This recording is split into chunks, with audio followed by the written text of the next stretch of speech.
Yeah, yeah, we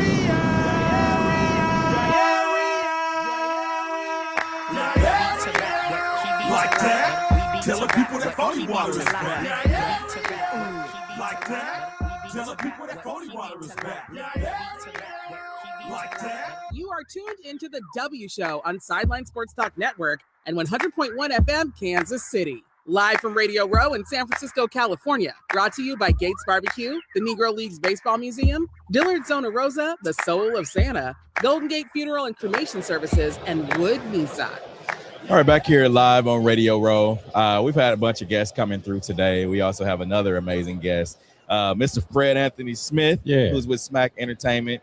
And you're talking about a new docuseries that you have called the Michael Vick Experience. Oh, there it is. Coach Vick Experience. Coach Vick Experience. Coach Vick. Coach Vick Experience.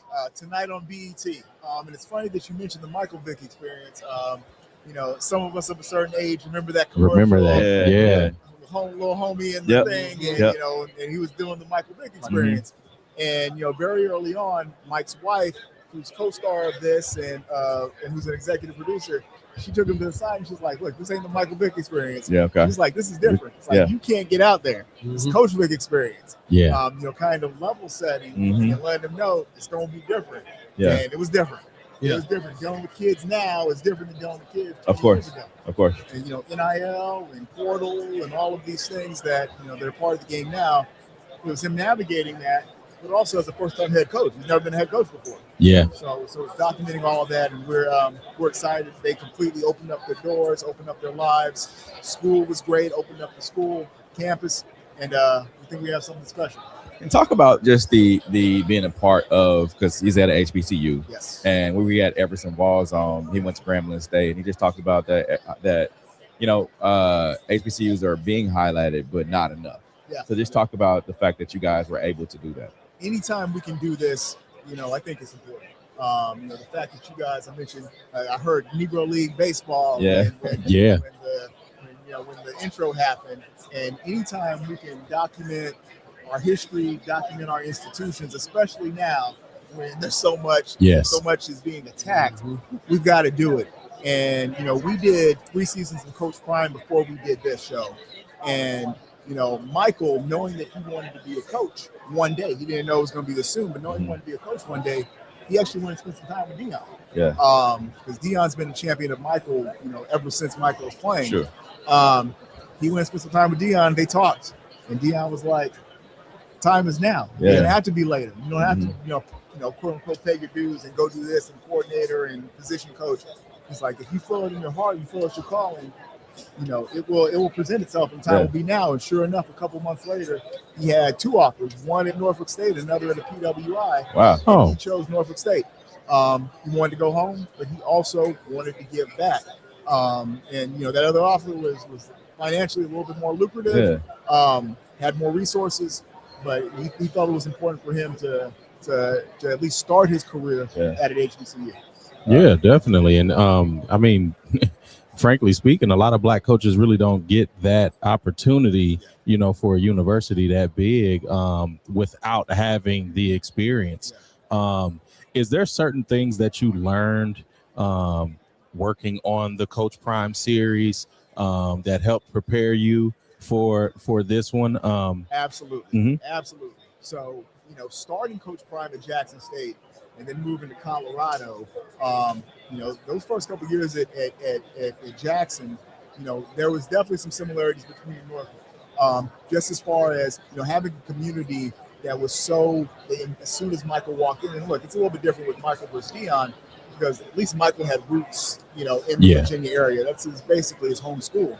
But, you know, the way that Deion was embraced in Jackson, the way that the state of Virginia embraced Michael, it was really cool to see. But there are challenges. You know, the challenges at HBCUs, the challenges at small schools. The Power Fives, you know, have that advantage. So dealing with those challenges, especially, you know, Michael having played at Virginia Tech, Prime having played at Florida State, they got to Jackson State and Norfolk, and they're like, this ain't Florida State, and this ain't Virginia Tech. Right. You know, so it was eye-opening for both of them.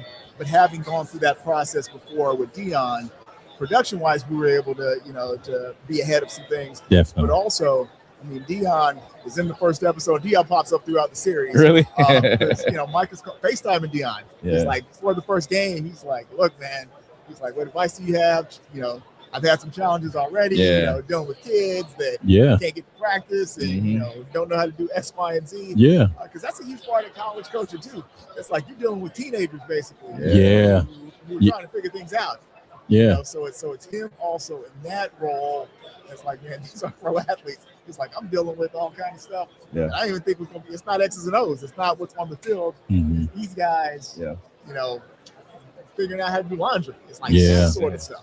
You're the parent at that point. Yeah, exactly. Yeah. Do you think that Mike Vick being so close to home, you think that he's seen an influx of recruiting or kids trying to go to the school just to be around Mike Vick and be a part of that journey with him? Yeah, we definitely see some of that. And what's interesting, and something he told me, not too long ago, he was like, when he took the job, the process had already started for the next season. So I think the first portal had already opened. So he was playing catch up by the time he took the job. So he's like, during the season, he's like, if I get a chance to do this again, I know that I'll have a full off season to really put my stamp on things, bring in some players, and I think you're going to see that.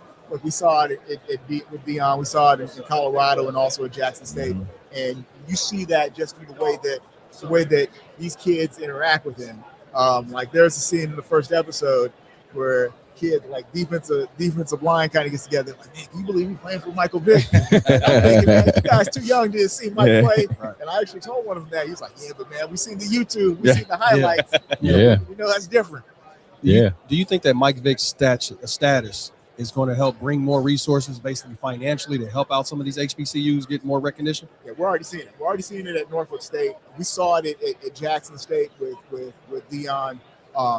Delaware State with Deshaun and Mike played this year, which was an amazing event. Did you guys get that? He was there. Okay.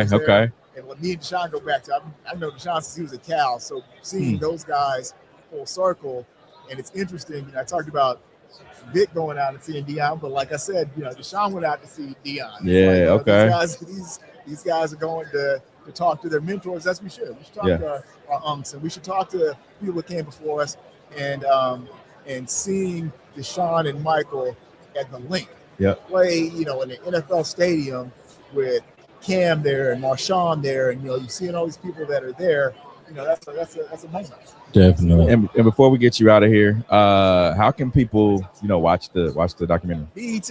Okay. BET BET. episodes Okay. tonight. Yes. What's today? Wednesday? Today's Wednesday. Yeah. Every Wednesday. Every Wednesday. Until we out of episodes, and hopefully we get a second season. But 8 episodes. And I will say this also before I leave, because I got to say this. Michael's wife Kiafa is amazing. Like she's the second character. Yeah. And the thing that's unique about this versus something like a Hard Knocks or even Coach Prime is that it's almost equal part family show.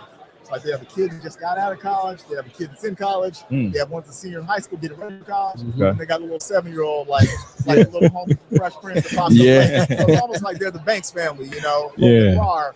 But and his mom's there, and seeing the mom because he's a mama's boy, so seeing the mom there and inserting herself, I like that. It's like a family show, so I think people are gonna respond to that too. Definitely gonna tune in tonight on BET. Yeah, and is there the last question? But is there in your 15 years of writing and directing and things, is there anybody that mentored you like Dion does with Vic? Wow. So what's interesting?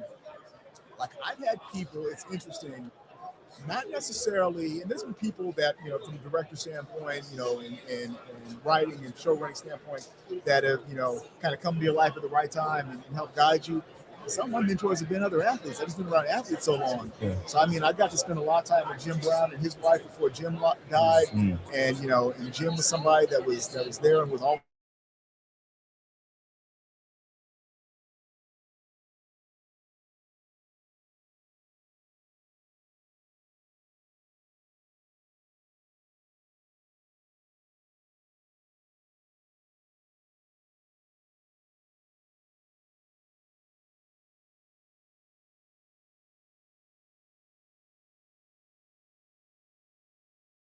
The right things, Doug Williams, somebody that I've gotten to know over the years doing projects with him, and just being able to give you right kind of word at the right time, you know? Yeah.